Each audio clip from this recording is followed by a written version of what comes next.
Welcome to episode 187, Mitigating Trauma in Indigiqueer People, Deepening Identity Through Psychedelic Assisted Therapy, featuring Marca Cassity, licensed marriage and family therapist.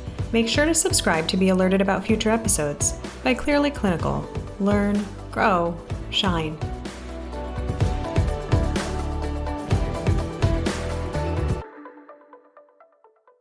Hello to our listeners. My name is Elizabeth Irias, and I am very much looking forward to and honored to be having a conversation with Marca Cassity. Marca is a licensed marriage and family therapist in California, Oregon, and Oklahoma, and is involved in some really amazing projects and research around decolonization of folks who have multiple marginalized identities, and specifically the use of different trauma therapies, including psychedelic healing, in order to really understand one's identity. Marca, thank you so much for joining us today. I'm so excited for this. Oh, thank you. I'm very happy to be here. Thank you for having me. So why don't you take a minute and tell our listeners about yourself, how you came to do this work, how you got into the research you're doing now. It's such interesting work. Thank you again. Yeah. Oh, yes. In the psychedelic world, I am trained through Multidisciplinary Association of Psychedelic Studies in MDMA-assisted psychotherapy for treatment-resistant PTSD. And I'm on a couple of research teams in Oregon, one at the VA hospital, and more actively at OHSU, the Oregon Health and Science University. We're doing a study in 2024, which we've begun in this last couple of years doing focus groups and all that for working with PTSD-resistant MDMA therapy with folks who are with gender diversity. So trans folks, people, across that spectrum of gender. So we call it gender diversity or transgender folks, and very exciting work that we're planning to do there. And the way I got into that work is having my own lived experience. Growing up in Oklahoma, I'm Osage. I'm enrolled Osage. My Osage name is Huedawan. My great-great-grandfather was a tribal council member in the late 1920s during what we call the Reign of Terror, which Martin Scorsese just made a movie about the actual story of our tribe in the 1920s here in Oklahoma. My great-grandmother was one of the original Alaatees that you'll see depicted in that movie in the book by David Gran. And so if people don't know about that history, the Osages were in a large area of land, originally, and got pushed to a smaller reservation eventually in Oklahoma, and were nearly genocided completely. And that's my great-grandmother and great-great-grandfather being some of those, and their family, that extended family being part of that family. And I grew up on her land in Oklahoma, my great-grandmother, and she helped raise me until I was 21. I was a mixed race. I'm Native and other European ancestry, French and Irish, and so I grew up on the reservation. So I was born in 1967, and the DSM, homosexuality was a diagnosable disorder until I think it was 1973 that changed. So I was 7 when that changed. So I was still living within the oppression and trauma and, colonization that came in the psychiatric world, as well as in the culture that I was growing up in, which was in conservatism, and they call it the buckle of the Bible Belt in Oklahoma. It's just like, woo. And so my tribe, were forced into Christianity, as most of the tribes were. They were forced into Christianity, and we lost most of our cultural ways, and damn near lost all our people, So it's amazing that people were still alive. And now a lot of folks, when I was born, they were, a lot of natives, they're not forced into Christianity. They're choosing Christianity. They're choosing fundamentalist Christianity, but a lot of that comes down through colonization and being forced originally into that way.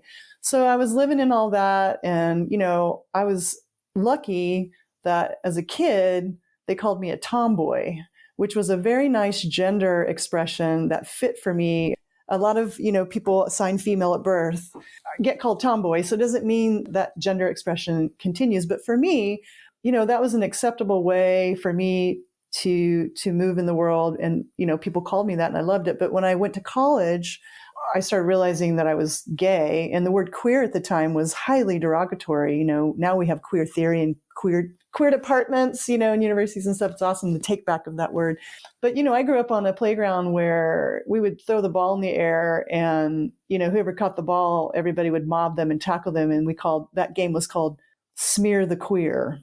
that was the level of vitriol and violence growing up. And also, I was in a culture that and still am in Oklahoma and some around, as we're facing this recent onslaught of backlash and legislation against queerness, that queer people on any level, gay people, queer people were seen as indoctrinators. And really, they were taught in a lot of the conservative churches that queer people are by nature pedophiles.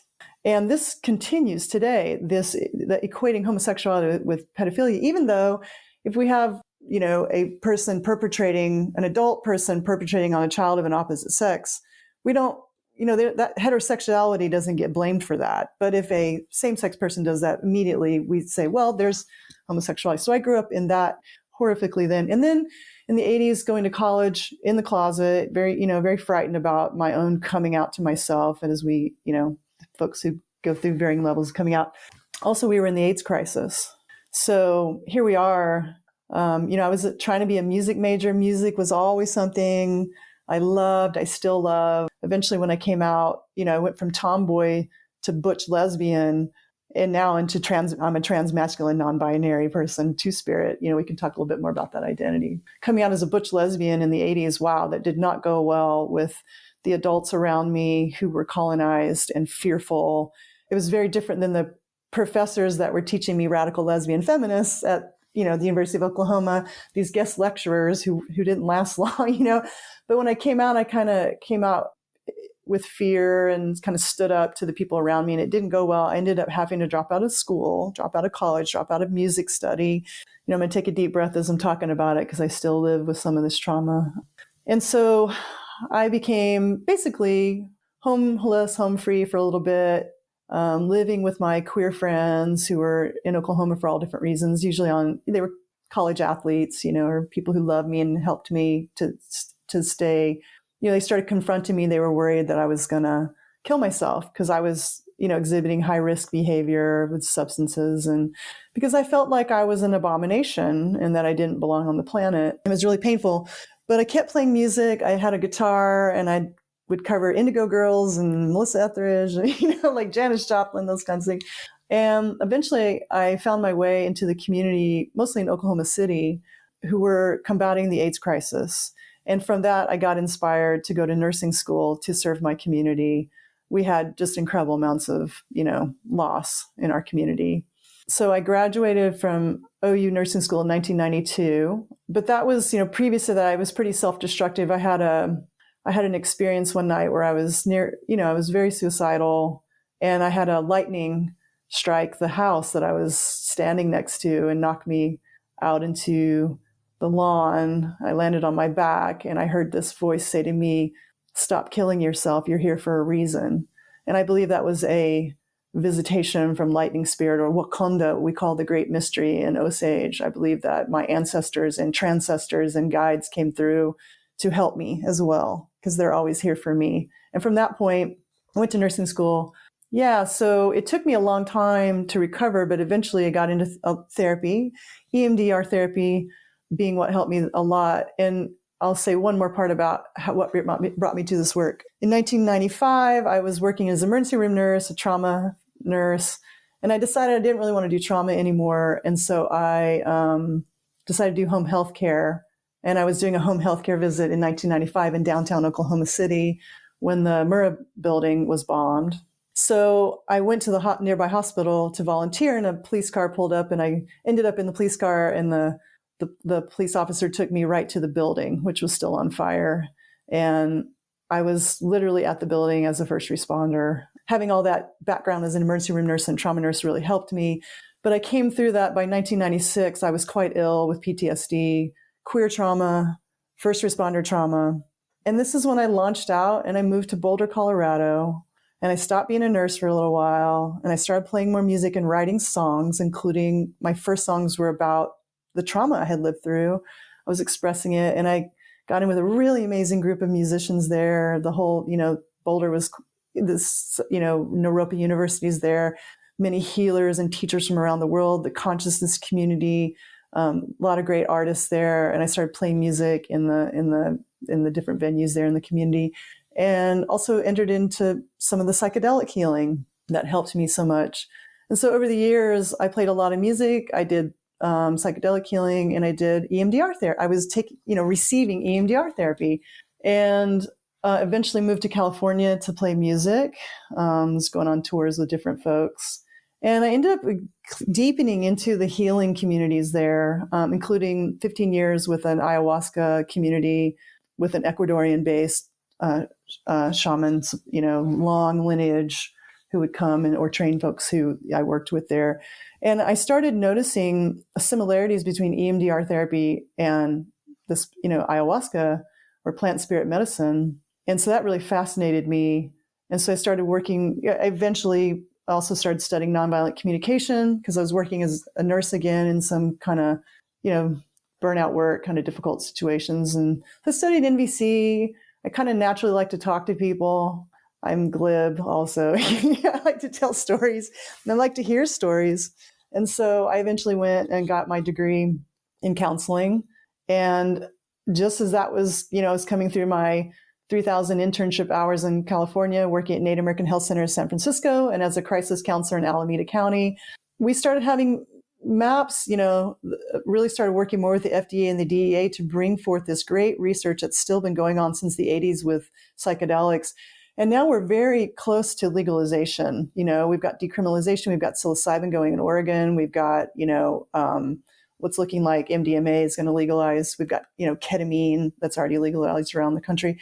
And so I started coming out on multiple levels as a clinician, as a person who worked in plant spirit medicine, as a native, clinician.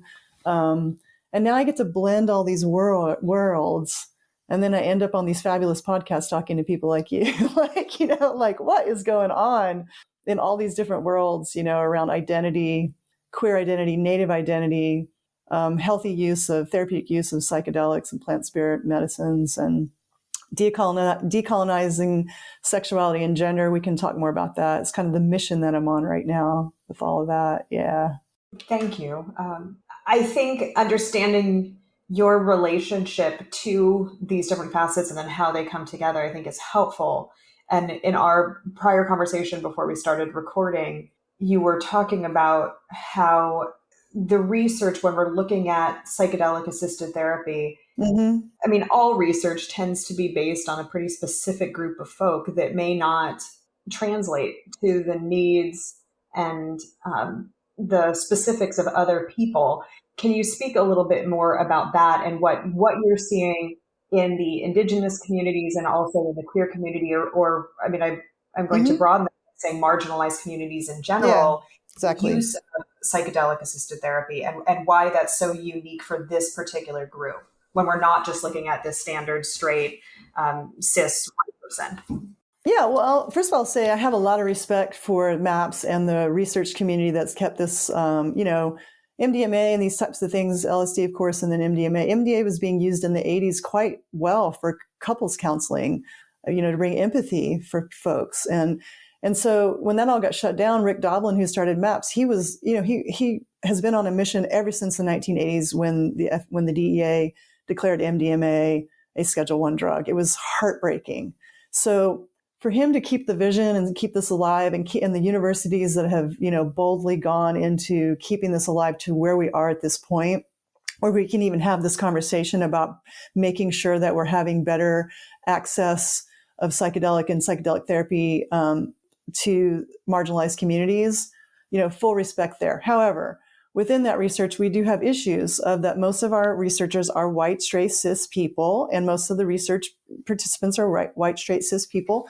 Of course, so a lot of us, Black, Indigenous people of color and queer people have, shined the light on that. MAPS has responded, all along the way, while also protecting the forward motion in the research that was already taking place. The fear there was like, if we start digging in and making big changes here around marginalized communities and access, we might lose our forward momentum with the FDA and the DA. So we've been all navigating that together the last few years. And we're having a lot more conversations about it. One of the things more recently that I and my partner, Dr.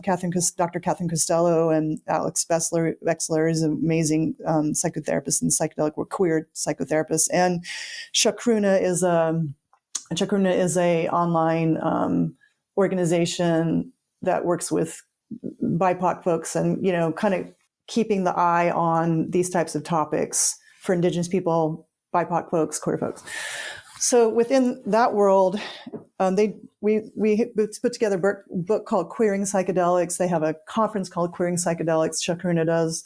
And some of the things we've been pointing out lately, also based on my own personal healing, is around one of the research measures is the mystical, we call it the mystical experience questionnaire. And that is like, how do we measure if a person has had a positive therapeutic experience with psychedelics? One of the ways is if they have had a mystical experience of oneness or awe or something bigger than themselves. And this is really great. I studied Vedanta deeply for 3 years. I am a oneness. I love Bob Marley, one love, we're really into, we get how oneness is so important in being able to across identity find commonality and healing in all human relationships, right?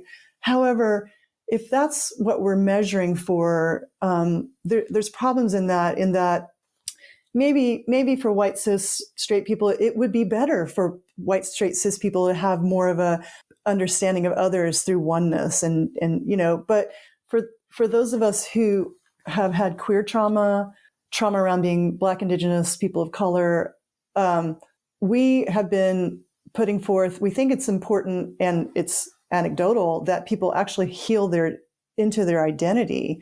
They deep into their identity when they take part in psychedelics, when they do psychedelic healing, when they do, crossover into EMDR healing and these types of things. It's not about being anti-oneness. We want all that, but what if we were putting forth more of a space and environment in which for people to deepen in, such as I did? As a nurse, I was really hiding behind being a nurse to be safe in the world, to have something for people to point at other than my queerness and my nativeness and my mixed race and my gender queerness. I was really overcompensating for all of my identities by saying, I'm a nurse who saves lives, and that gives me a self-esteem and worth on the planet. Not a great reason to be an ER nurse. I mean, it worked. I did great work. But, even at the University of Oklahoma, when I was in nursing school, I was still in the closet. And we had a lecturer in human sexuality who stated into the room in a lecture, all lesbians are lesbians because they have bad father figures. Period. The end. This was a psychiatric nurse specialist who was brought in as a guest. I sat there in 1992 in Oklahoma at this reputable university. I can literally feel the trauma coursing through my body right now as I talk about it. That harmed me in my identity. And I was young and I was 23. I didn't really know what to do, so I just sat there and took it. And now the consciousness community, the ayahuasca, healers that I've worked with, EMDR therapists, other colleagues, community members have helped me. And each step along the way, as I've done my healing, I've deepened more and more into my identity as a queer person, as a trans masculine person, non-binary, into my pronouns, into, and I'll say this, gender diversity is nothing new. We have a word in Osage, and the word is mechuge. And mechuge means a man who is guided by the moon, rather than a man guided by the sun, the masculine. This is a man guided by the moon, the feminine. We have words, we know that upon first contact with Europeans, over 130 tribes in what is now the United States, upon first contact with Europeans, had gender diverse people that were written about by the Europeans in a derogatory manner. But these people were living in their cultures, in their tribes, as honorable, regular people. In fact, we had gender spectrum we can look at through history. We were not in a binary in tribal societies. And we're uncovering that history now. That derogatory language that the Europeans used was used in academic and in native spaces for a long time. But in the 1990s, a group of clinicians and, thinkers, community members got together in Canada and decided that we would coin the word two-spirit as a positive word. So we stopped using that derogatory language to prove that we existed. We brought two-spirit it's an umbrella term for Native American people with Native American heritage who are under the LGBTQ umbrella. So I'll just say if you don't have Native heritage, you cannot use that term. You are appropriating that term if you use that. So people get excited about that term, but that's a native term made for Native people. And so, yeah, deepening into that identity, that's important. And again, with all respect to our white researchers, our white cis researchers, and our white cis participants, there's more to the picture here that's important around healing. There's so much in what you just said, and I want to unpack parts of it. So thinking about MAPS, so again, MAPS being Multidisciplinary Association for Psychedelic Studies. Yeah. As you and I are having this conversation, this is actually one of the first times that Clearly Clinical has had this conversation, not because we haven't wanted to, but for many clinicians, this wasn't at all discussed, introduced in our educational programs as something that was even like feasible for clinicians to be involved in. Can you give the psychedelic assisted 101, if you will, about like what does that look like in terms of treatment? And then let's talk about like really the benefits of psychedelic assisted work for folks who have marginalized identities, particularly multiple marginalized identities, and why there's this really specific benefit here that you're building out. Sure. Yeah. And I'll say, so back to that first part. Yeah. We have in our training and in our internships, this conjuring of a non-ordinary state of consciousness in order to get us out of, the way we usually organize what we call the default mode network in the psychedelic world, the ego, the way we go, hey, this stuff happened to me in the past. And now I'm worried about the future. And that's how I run my life. Right. And if we have anxiety and depression and things in that help us, shut us down, we got to get to that. Right. That's what we're looking at as across the board as therapists a lot of the time. So we do that in other ways through non-ordinary states of consciousness, and in tribal societies, I have teachers, Dr. Dolores Bigfoot at Indian Country Child Trauma Center trained me in trauma-focused CBT with Native American cultural enhancement to work with Native families, where we bring in sage, we burn sage, we do drumming, we bring in eagle feather, we do, dance and trance, this type, because that's how people have always lived on this planet as in this human existence, especially those earth-based spiritualists who are out in the elements and hunting, right? That's traumatic. There's loss there. So we had to warriorship, going out in warriorship. When people come back to the village, you got to smudge them off and drum and sing the right songs that have them come back into their identity to come into the village. So that's nothing new, non-ordinary states of consciousness. And we also in tribal societies have entheogens, plant spirit medicines, who've always been there helping to bring us into a non-ordinary state of consciousness and, into the mystical way of, receiving guides, other perspectives. And so I'll say that's nothing new, but yeah, you're right. In psychotherapy training, we don't talk a lot about entheogens, psychedelics, right? We haven't been. I think it's time now. But, so coming out of that and into this training with MAPS. So MAPS is fabulous organization, and they've done they are the ones who are holding the capacity with the DEA and the FDA to do these trainings. And we can talk about, I believe they're doing it in an ethical manner as best they can, and I have a lot of respect for MAPS. So the training that I went through, it's a protocol. And this is common in the research. This is not just, we're going to write a prescription and give you MDMA. It is a protocol right now that we're following. And I think this is true. I don't treat people with ketamine, but I know there's, different people are using ketamine in different ways now, therapeutic use. But right now, the protocol 101 that I like to follow, it's about, I think it's a 15 session protocol. So you have like 2 prep sessions with people. Then you have 1 8-hour dosing session. And then you have 2 integration sessions, another dosing session, 8 hours. 2 more integration sessions, a third dosing session, and then I think 2 or 3 post-dosing sessions. So we're talking over months, several months. Right now, it's with 2 clinicians. This is how MAPS is training folks, and this is how it's being used in the research. For a long time, they were using since there had to be 2 clinicians, they made it necessary that it was a binary, that it'd be a man clinician and a female clinician. And those of us who are gender diverse started pushing back on that way before me. People started pushing back on that. So that's no longer a requirement. And we could go into like why they did that and, how they were what they were trying to do there. But we've broken out of that. And so, as you can see, that protocol it's more, there's a lot of safety measures put into it. There's a lot of preparation and integration. And from that, people are going to clinicians are going to be free at some point to create their own therapeutic modalities. The FDA and the DEA are going to guide all this when it initially comes out. But just as ketamine has come into legalization, people are treating people with it lots of different ways. But, at this point, as a clinician in my private practice, obviously I cannot dose people because that's a Schedule 1. MDMA is a Schedule 1 drug still.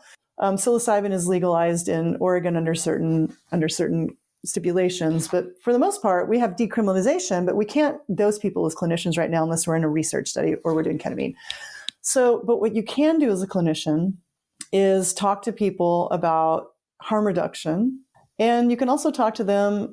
I always say to clients, I cannot condone Schedule 1 drug use. However, if you're going to choose to use psychedelics, we can certainly talk about harm reduction, setting, how you might keep that safer, testing for fentanyl, fentanyl test strips, these kinds of things. Also, we can talk about integration. Like if you have had a psychedelic journey, I can absolutely legally talk to you about your journey and what you found there and what you saw, and bring that in. I suggest that clinicians do a little bit of training on that, or, there's integration specialists you can talk to about how to do it. Consult more than just, do that. But you can do that as a clinician. That's pretty amazing that we can blend these worlds right now. I never thought I would be sitting here talking to you about being a clinician and somebody who utilizes psychedelics. Or even also talking about being an artist, because from all this identity, I've deepened into my artistry and expressing all these themes in music. And, I guess you could say I do more therapeutic use of self than, what maybe we're taught in school. But I'll have to keep that focus on that's therapeutic for my clients. Right. But, so there's a little bit about MAPS and where we're at. And yes, I don't know if we got into the second part of that question, but access. Thank you. I think because, even just looking at my education, for example, I remember at one point the conversation about somatic work coming up and the professor in my program saying, like, we don't touch clients. If you're ever going to touch a client, then you're not doing therapy. And we are now in a generation in the healing arts that we're expanding beyond this chaise lounge where you can't see the clinician and they tell you what you need to do differently. Like we're expanding beyond this idea of what is therapeutic. And it is based in non-puritanical, non-colonial origins that we're expanding beyond, basically the American ideal of what is therapy, what is healing, and now pulling from so many different cultures and going, wait a minute, these have been around for millennia. and we've only invented this thing called therapy within this certain amount of time.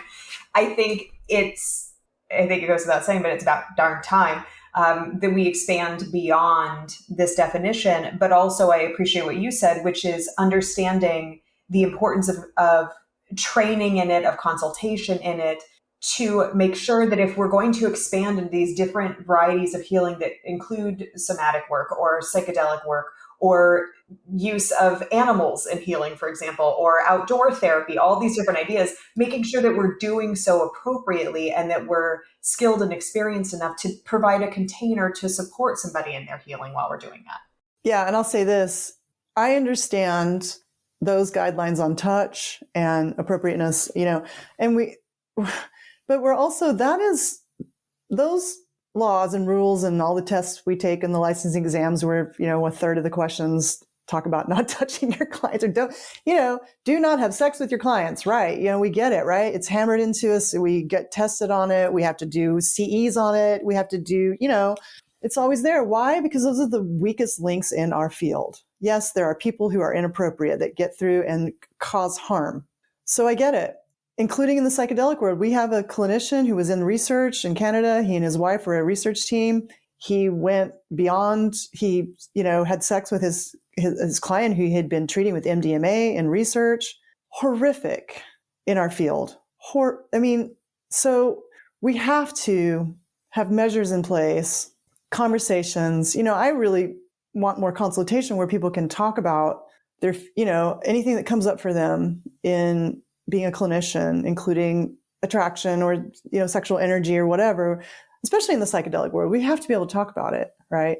So, that is a large topic within the field and within the psychedelic field in general. So, however, I have had great supervisors and clinicians and consults and colleagues encouraging me that if I am in my own self-reflection, I am in therapy, I'm in coaching, I'm in consultation, that yes, it's absolutely okay to utilize touch in a therapeutic manner. And yes, we talk about that in psychedelic training.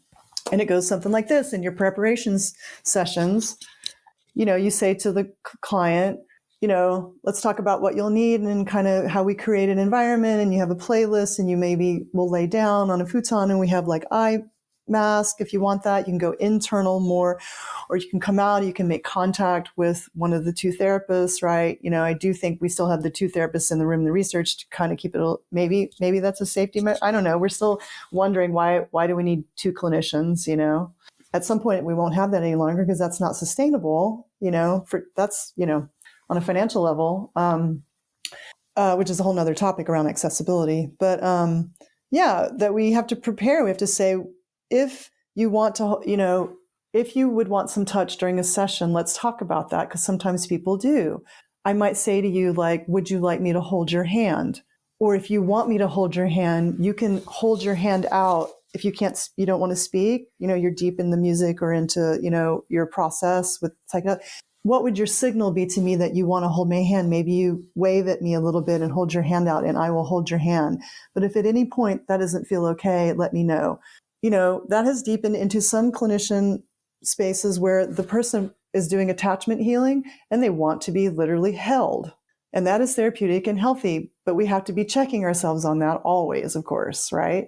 This topic we could talk about definitely for an hour, but touch, somatic work.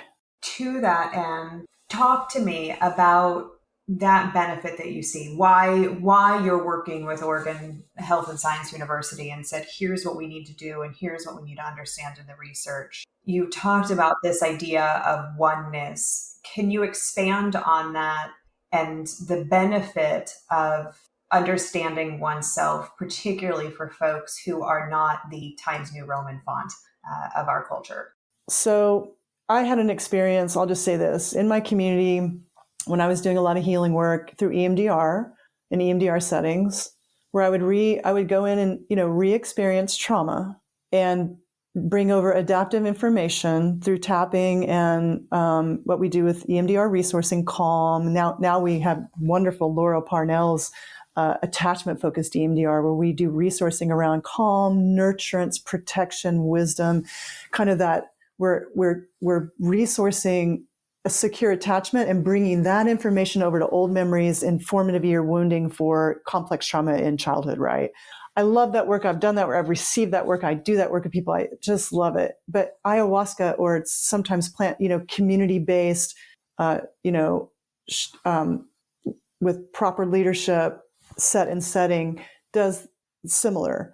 It brings people into the shadow. Ayahuasca is a form of plant spirit medicine that brings, often for me and others, this isn't true for everyone, but brings out the shadow work, the wounding, the formative year wounding, the trauma, and it shines the light on it, similar to EMDR. It's a re-experiencing, and then comes more insight, self-compassion, Of course, in those settings, we have singing, the songs are so important.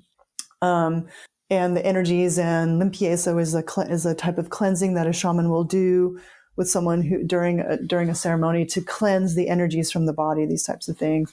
And so I myself had a very deep experience of this on a few levels, but I'll just say this one. So I had this grandfather shaman, came from Ecuador, long lineage, came to be with us in California, and he brought me forth to do this type of healing.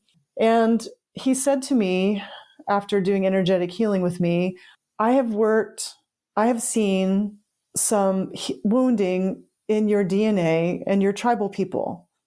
And I'm encouraging you that through this cleansing and healing, I would encourage you to be more yourself, to be deeper, to express more of your authenticity of who you are, and to do that with your tribal people. I'm in California at the time, and I'm far, far from Oklahoma, and I liked being far from Oklahoma. I would come visit, but, this is the place where I was heavily wounded.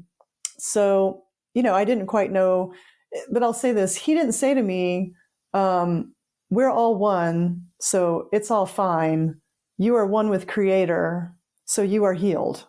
Just be one with Creator and give up your identity. Hell no. He said, be yourself, because it will be good for you and it will be good for your people. So I started moving in that way in my world. I stood up to our ceremonial dances and I danced, it was short hair, and, I ended up singing.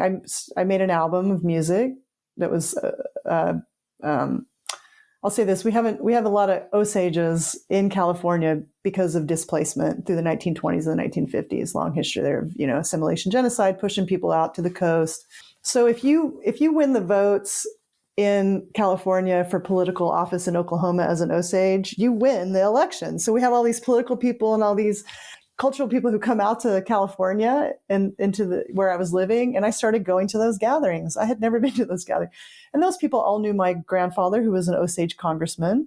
And I started going to those events and talking about, I worked at Native American Health Center, and we provide free counseling to natives. And I met our chief, I met all our congress people, and I started singing songs at those gatherings. And eventually I would come home and I would go back to these gatherings, here in Oklahoma, and people would know me. And eventually I got asked to sing at the inauguration of our chief in Congress about half a mile from where I grew up. And I wore a traditional man's ribbon shirt with my hair very short, and with some of the more progressive Osage Congress people who asked me to do that. Some of the more conservative people were not happy. They were like, who's this gay California Osage who's singing at the inauguration, But I did what that healer told me to do. And every step of the way, it's been vulnerable, but every step of the way, my life has gotten better and better as I've deepened into being two-spirit, being non-binary, transmasculine, gender diverse, they, them pronouns. Not easy to come out with they, them pronouns these days. People go, that's a fad.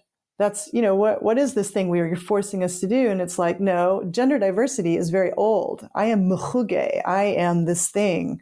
These words, nadle, in the Dene people, we have words for gender diverse people that are still alive in tribal societies pre-colonization. They, them is just a new way of expressing it, right?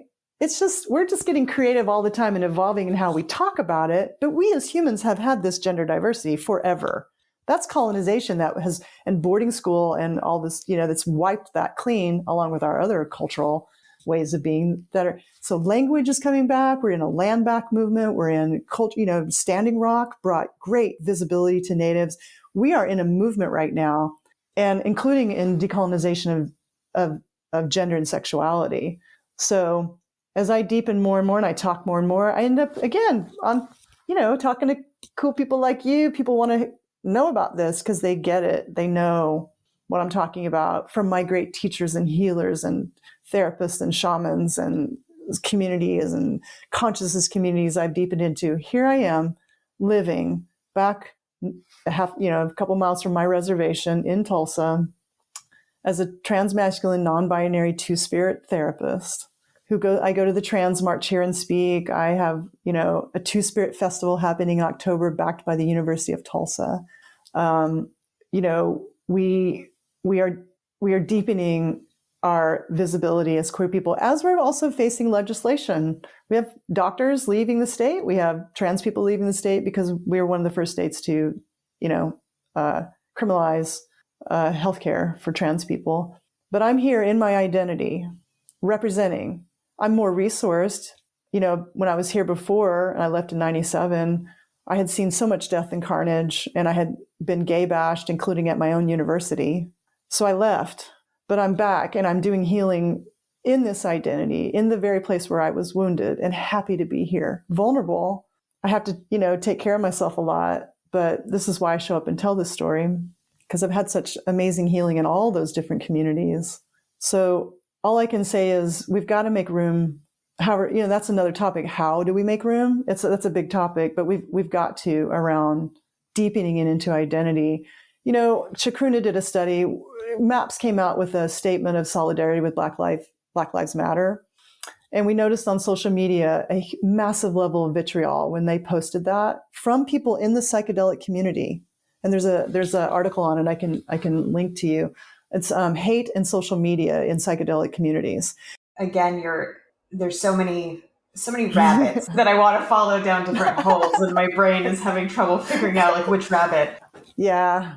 As you're talking about holding these marginalized identities and being on the edge, being separate from whatever the culture at large has checkboxed, if you will, I can hear there where you're talking about the trauma and the need for self to build protective walls around one's identity in order to navigate. I mean, you talked about it as a nurse of like, I went into medicine, I could hold up this thing and say, see, here's how I'm valuable, here's how I'm contributing, ignore the rest.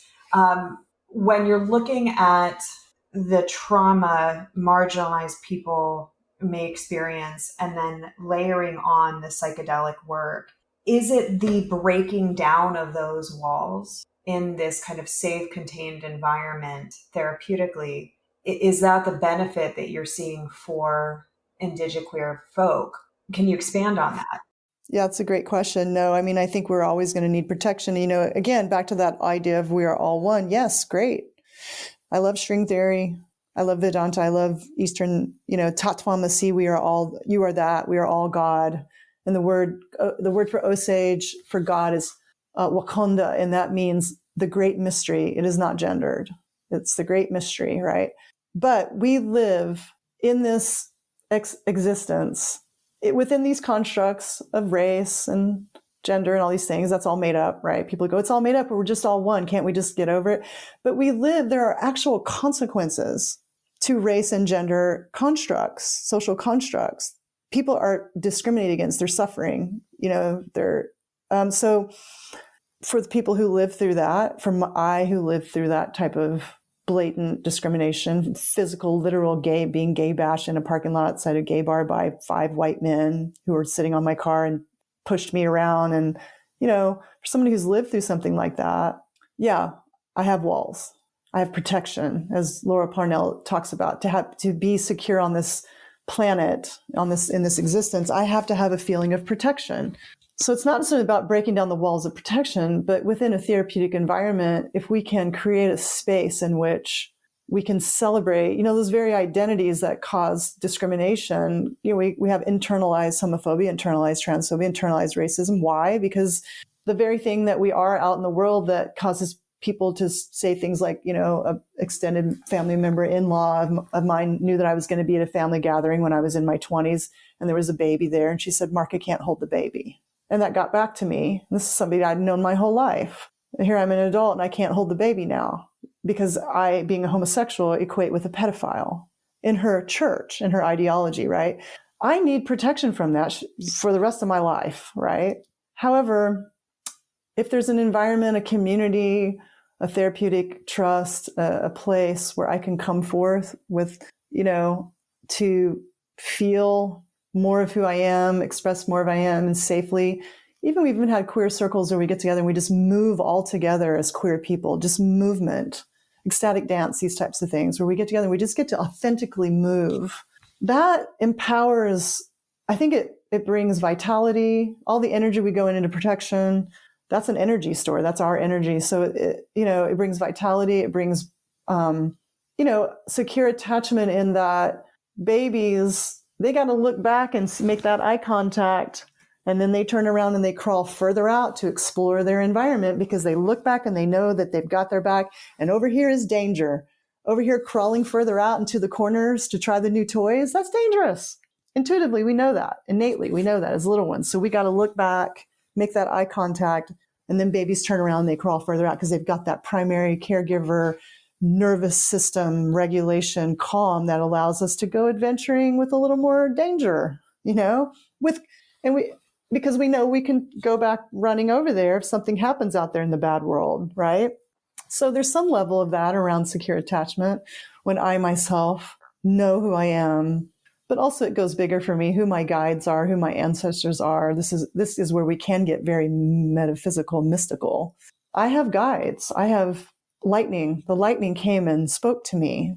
Wakonda, the mystery, that comes through me and guides me. And, also I have my community. I have my safety plans. I know who I can call. I know where I can go. I know who to share my identity with, like my pronouns. Right now I get misgendered a lot, and I choose from moment to moment who I correct around my pronouns and who I don't. And I have the right to do that. Some people who feel it's kind of like coming out in the 80s. We had a lot of people through the AIDS crisis saying, everybody's got to come out. This is the only way we're going to turn this around. And then we watched, my favorites like the Indigo Girls came out, Melissa Etheridge came out, Katie Lang came out, and so brave people really, Ellen DeGeneres, my goodness, lost her show, lost her, and then had the turnaround. But, folks who, we have, folks who didn't have, like Marsha P. Johnson at Stonewall, who didn't have the luxury of coming out. She was already out, right?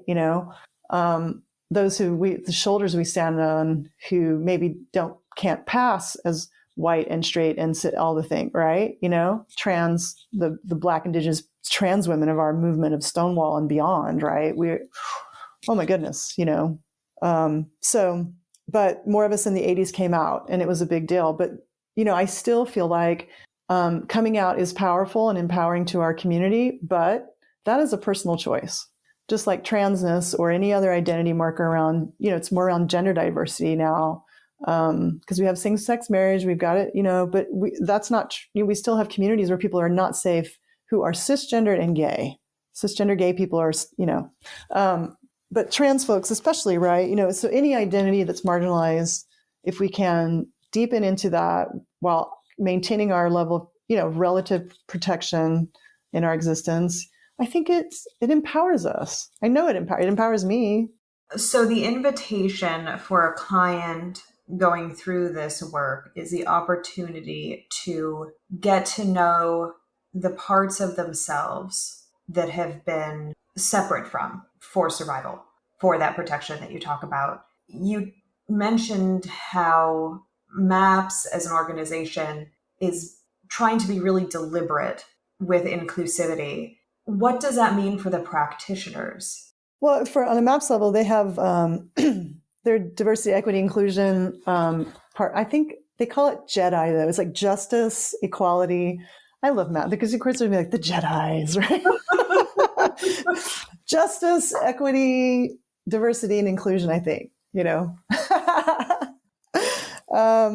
So they've got an internal department now that's looking at, who's on the research studies and who's being trained. And, by being on their advisory council, they brought me in as a Native queer clinician and paid for my training. They're talking about access when this legalized. How are we going, how's this going to go? Pharmaceutical companies are going to, they right now are going to hold the, whatever it's called, when you hold the right for the drug to dispense it. MAPS has the hold on that. No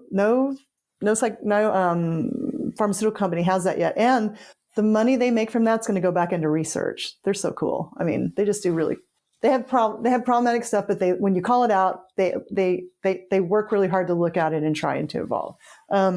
That's on a larger level when we're talking about policy and all these kinds of things. There's going to be problems for access, but as a clinician, maybe, if we're talking about a clinician who's actually doing this type of work. Yeah.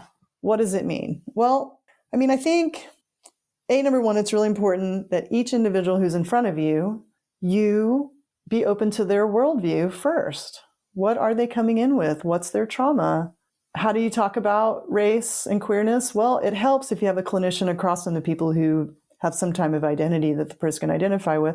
But if you're cis and white and straight, does that mean you can't work with a trans, BIPOC, queer person? No, but you sure need some consultation and training. There are probably white, straight, cis clinicians who can do, let's just say on, a scale of 0 to 10, more of a 10 therapeutic work than maybe is what some BIPOC clinicians could do. I'm not saying like we all need consultation. We all need a deeper understanding of how do we work with difference? How do we work with diversity? How do we work with, the trauma of being a certain identity marker within homosexual within a homophobic society, transphobic transgender within a transphobic society. How do we work with that? Again, this is a whole nother issue, but it's just, self-reflection and meeting that person where they're at.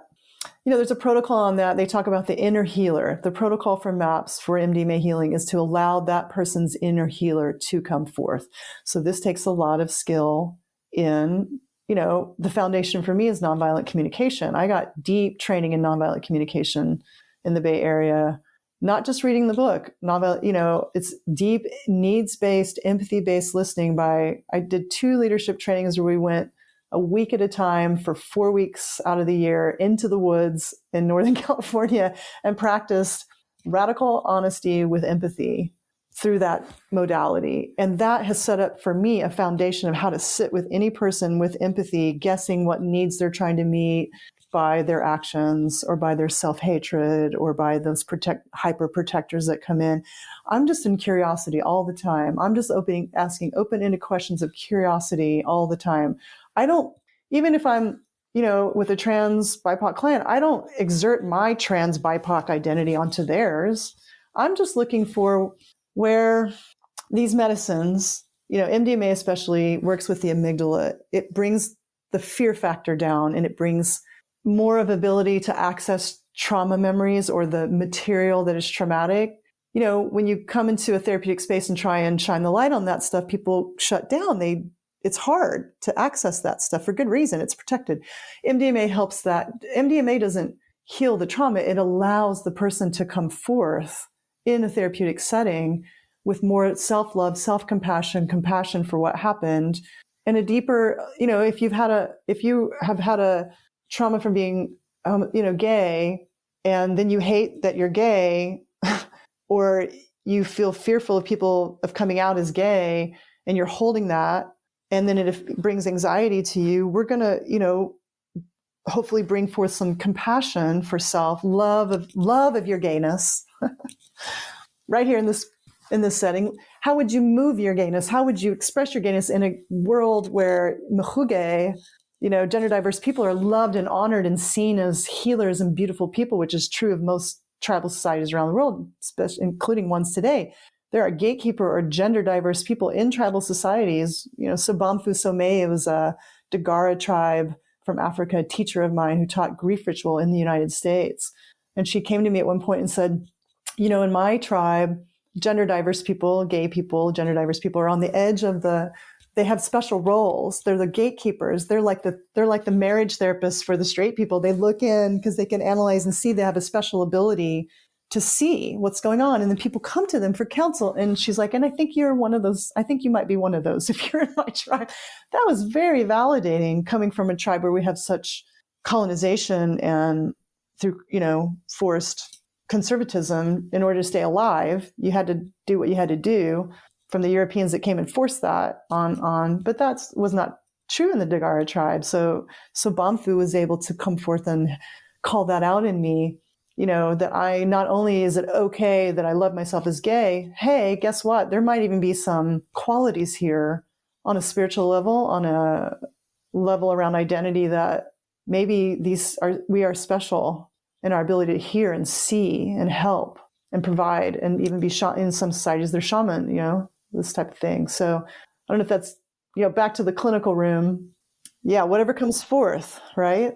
What you're saying, as you've already said, like there's so many different conversations here, and we're just scratching the surface on a number of really deep concepts. Even the idea, I think, for so many clinicians of sitting with somebody while they are quote unquote under the influence, just that is, for some folks is really difficult to get your minds around. And that leads me to my next question for people who are listening going, wow, like I want to learn more about this and I want to understand, I guess really starting with what does it mean to decolonize? How do I decolonize my work as a clinician? How do I invite in this element of psychedelic assisted therapy? How do people do that, Marca? Where do they start? Yeah, great question. I mean, and that word decolonization is being thrown around a lot right now, and I love it. What does it mean? It can mean a lot of different things, but deepening, okay, so one place I can point you at is like Chacruna. So Chacruna is this amazing organization that brings in a lot of different, clinicians who are from marginalized communities who've done their own healing work, or folks who are allies and deeply want to know more. They can go to Chacruna. There's all sorts of talks, articles around Black, Indigenous people of color, how to work with Black, Indigenous people of color. Yep. Will you spell that word out for folks who are listening? Yeah. Chacruna. I want to make sure I get it right. CHAC. Wait, let me spell it. CHACRUNA, and it's Chacruna. Let me just pull it up here. Chacruna.net. Yeah. They also have a annual gathering called the Queering Psychedelics. We have a book that I contributed to along with my partner Catherine Costello. Queering Psychedelics. We have the book. You can go read. And then anti-racism work. Since George Floyd's murder, we have tremendous amounts of opportunity. You can listen on a podcast. You can, read books. The lists are there. Google it. Read. Meet with other clinicians. Talk about this in your consultation groups. International Psychotherapy Institute. So they have a training. I haven't checked deeply into the training, but this is this is an organization, example of an organization that is doing trainings outside of MAPS for integration work as a psychotherapist. So you're not dosing people, but you're learning how to talk to people about their psychedelic journeys. Because I've lectured for them, so that's how I know they're in existence. I mean, I got MAPS trained, and I have to say, I don't pay attention to a lot. When all this psychedelic stuff started coming in about 5 years ago in a big way, I was trying to keep up with everything that was going on. It's not possible anymore. And that's in some ways problematic, in some ways really awesome, because that means we're getting closer to legalization. We're going to have the same issues in our field as we already have with clinicians who are not competent. Sometimes we have that in our field. That's going to happen. That's going to be true with psychedelics too. We got to be, as a person seeking help, you got to be discerning. But there's a lot of us in this field who are fabulous people and educate ourselves and do a great job and who can do just fine within this, keeping it safe and informed and educated. And you just do the same thing you've been doing. Consult, read. Marca, thank you. You've introduced so many concepts that I know I'm going to be thinking about and researching. So again, to restate what Marca just mentioned, there's a work around understanding decolonization and our own identities and how they impact other people around us and leaning into that. But also, if you're interested in this work, organizations like MAPS that Marca just mentioned, this idea of integration. And so even if you're not facilitating, how are you holding this as a clinician when folks are wanting to explore this and kind of creating an open environment in psychotherapy for that experience? Marca, for folks who are listening and want to learn more about you and about your work, how do they do that? Where do they go? Yeah, well, there's, I'm a clinician and all that, but I'm also an artist, and I'm releasing an album that's themed in two-spirit resilience based on all that I've talked about here today. And I was backed by Indian Collective, who's this amazing grantor to Indigenous artists, Radical Imagination Grant, as well as the Osage Nation Foundation backed me in creating this. And I've also made a music video depicting religious trauma of a trans and Native person, made it in Portland and in Oklahoma, and that's coming out in August. I'm really excited about that. So you can find about all that at marcacassity.com. That's my website around music and art and expression and performance art. And, me as an artist, as a therapist coming out with, this material, it's really exciting.